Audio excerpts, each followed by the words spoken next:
आइए सुने गीतों भरी कहानी। आइए आज सुनते हैं रेणु चतुर्वेदी की लिखी गीतों भरी कहानी मेरी मकान मालकिन। वाचन स्वर रेणु चतुर्वेदी का।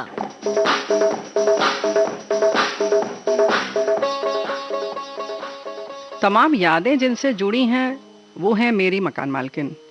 ऐसा मैं नहीं कह रही हूँ, ऐसा कह रहे हैं करुणा और विजय। करुणा कहती है, अगर आज उसकी मांग में सिंदूर, कलाई में लाल चूड़ियाँ, गले में मंगलसूत्र और हाथों में विजय का हाथ है तो बस और बस मकान मालकिन के कारण। तो चलिए सुनते हैं मकान मालकिन के मिलने की कहानी को। बात उस समय की है जब गोरखपुर में पले और पढ़े लिखे विजय की नौकरी नई दिल्ली में लग गई। घर वाले बहुत खुश हुए और विजय के सपनों को तो मानो जैसे पंख लग गए हों। कुएं की जगत पर बैठकर टर्र टर्र करने वाले मेढक को जैसे बड़ी नदी मिल गई। गिटपिट अंग्रेजी में बतियाते लोग, दूर दूर तक बस में घूमना, खड़ी बोली में बातें करना, प्रेस किए हुए कपड़े और चमचमाते जूते पहनकर स्टाइल में रहना। बड़े शहर के मजे लेगा। ख्वाबों में रातें ही क्या दिन भी गुजरने लगे। ये सब नज़ारे उसकी आंखों के सामने घूमने लगे। लिए सपने निगाहों में चला हूँ तेरी राहों में, लिए सपने निगाहों में चला हूँ तेरी राहों में, जिंदगी आ रहा हूँ मैं, जिंदगी आ रहा हूँ मैं।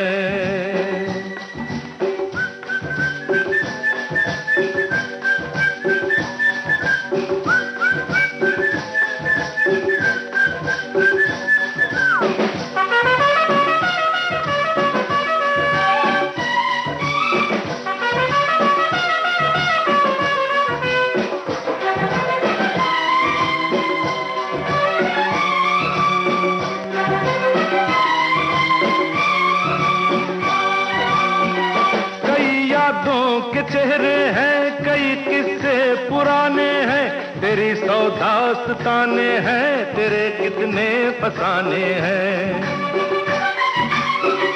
कई यादों के चेहरे हैं, कई किस्से पुराने हैं, तेरी सौ दास्ताने हैं, तेरे कितने फसाने हैं।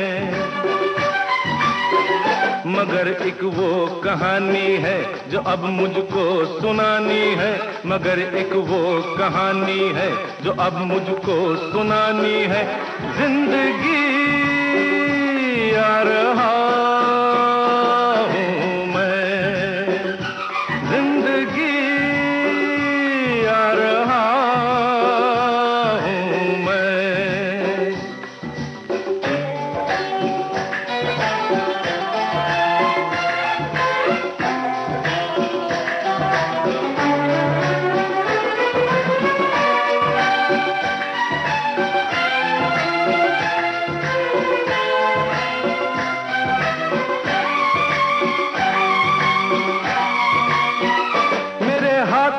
की गर्मी से पिघल जाएंगी जंजीरें, मेरे कदमों की आहट से बदल जाएंगी तकदीरें।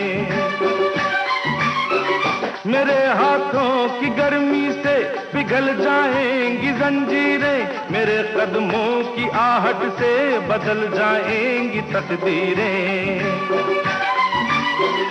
उम्मीदों के दिए लेकर ये सब तेरे लिए लेकर, उम्मीदों के दिए लेकर ये सब तेरे लिए लेकर, जिंदगी आ रहा हूँ मैं, जिंदगी आ रहा हूँ मैं।